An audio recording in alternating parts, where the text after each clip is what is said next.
बेटा आज हम जिस टॉपिक के बारे में चर्चा करेंगे आज क्लास में, उसका विषय क्या है? कोशिका। अब कोशिका के बारे में जानकारी लेने से पहले हम ये जानना चाहेंगे कि कोशिका के बारे में आप क्या जानते हैं। आप लोगों ने अपनी जो पिछली कक्षाएं हैं उसमें जाना होगा, कोशिका के बारे में पढ़ा होगा। आप सभी जानते हैं जितने भी सजीव हैं वो किससे बने होते हैं? कोशिका। वेरी गुड, कोशिका। और जो निर्जीव वस्तुएं हैं उनमें सबसे छोटी इकाई कौन सी है? एटम। क्या है उसको क्या बोलते हैं? एटम, परमाणु। ठीक है। और जो हमारे सजीव जिसको बोलते हैं लिविंग ऑर्गेनिजम्स, लिविंग ऑर्गेनिज्म जो है वो किससे बने होते हैं? आपके कोशिका से। क्या बने होते हैं? कोशिका से। अब कोशिका को कहा जाता है कि ये हमारे किसी भी लिविंग ऑर्गेनिज्म के, लिविंग सिस्टम की एज ए होल अगर हम बात करते हैं तो सबसे छोटी जो इकाई है वो क्या है? कोशिका, जिसको बोलते हैं the fundamental unit of life. क्या बोलते हैं इसको? Fundamental unit of life. Smallest structural and functional unit of living organism is cell, जिसको बोलते हैं हम कोशिका। कोशिका को क्या बोलते हैं बेटा? सेल। और उसके बाद आप अगर हम बात करते हैं सेल के बाद क्या होता है हमारे पास?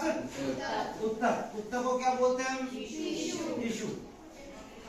अब कोई भी आपका ऑर्गेनिज्म है, सजीव है, जैसे आप एग्जांपल साइड कर सकते हैं। बताएं फटाफट आप मुझे बताएं कि विभिन्न तरह के जो सजीव प्राणी हैं उनके नाम बताएं। यस, ऐसे बैठ के बताएं बेटा, बैठ के बताएं।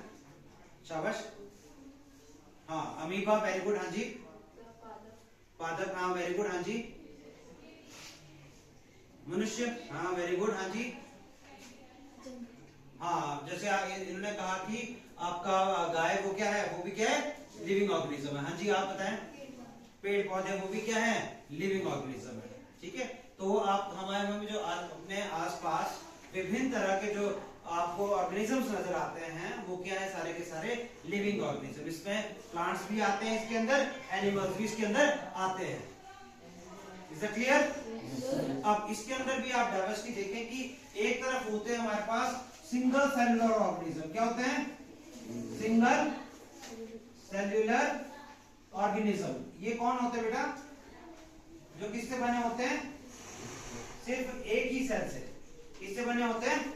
सिंगल सेल्युलर, मतलब एक ही कोशिका से बनने वाला जीव। इसके अंदर क्या होता है हमारा?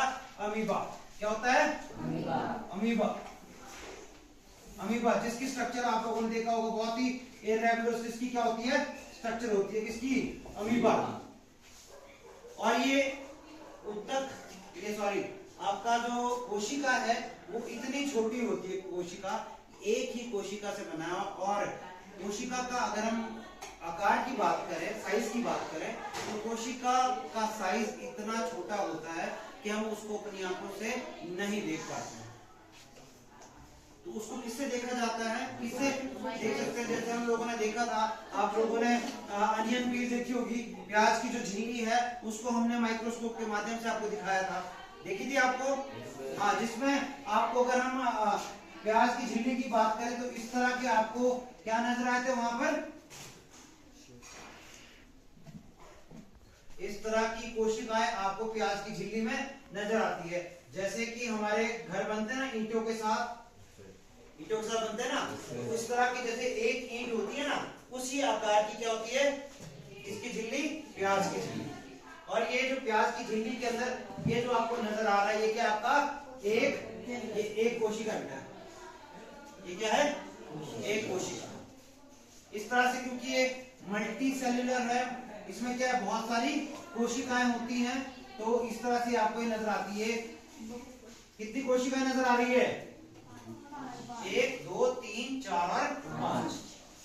तो इस तरह की अगर हम देखते हैं प्याज की झिल्ली के अंदर, तो एक छोटी सी झिल्ली अगर हम प्याज की निकालते हैं जिसको अनियन पील बोलते हैं हम लोग, उसको माइक्रोस्कोप के नीचे जब हम लोगों ने देखा था तो एक छोटी सी झिल्ली के अंदर आपको सैकड़ों जो क्या नजर आए थे?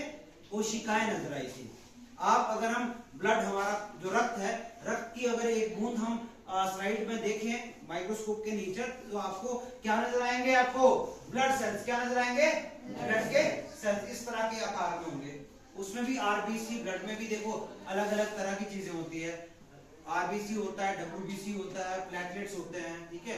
तो उनके भी आकार क्या होते हैं, अलग अलग, और उनका फंक्शन कार्य भी क्या होता है, अलग अलग होता है। आया समझ आप लोगों को?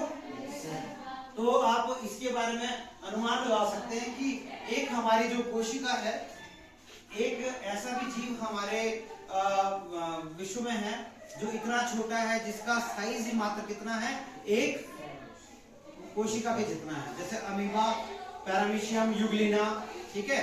और एक तरफ हमारे पास ब्लू व्हेल, सबसे बड़ा प्राणी जो है, अगर हम बात करते हैं धरती के ऊपर, तो कौन सा है जो साइज में सबसे बड़ा है, कितना है, क्या है, ब्लू व्हेल। और ब्लू व्हेल को कहा जाता है कि लगभग कितने हाथियों के बराबर होती है एक ब्लू व्हेल, है? हाँ, मतलब एक मेच्योर अगर हम बात करते तो एक बहुत बड़ी जो ब्लू व्हेल होती है वो लगभग 60 से 100 हाथियों के बराबर भी हो सकती है। तो 30 हाथियों के बराबर तो ऑलमोस्ट उसको उसका वजन होता है, आकार होता ही है। तो इतने बड़े, और किसी समय में हमारी धरती पर क्या होते थे, डायनासोर्स। क्या होते थे, डायनासोर्स हुआ करते थे, ठीक है।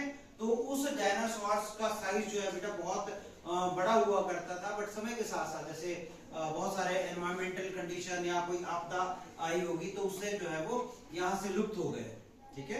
तो ये सारा का सारा अगर हम बात करते हैं तो मल्टीसेलुलर ऑर्गेनिज्म में आपके पास जितने भी है, आपके पास है वो सांप है, बिच्छू है, ठीक है, आपका चिड़िया है, आपका गाय है, बैल है, मनुष्य है, ठीक है। ये सारे के सारे क्या है, मल्टीसेलुलर। मल्टीसेलुलर का मतलब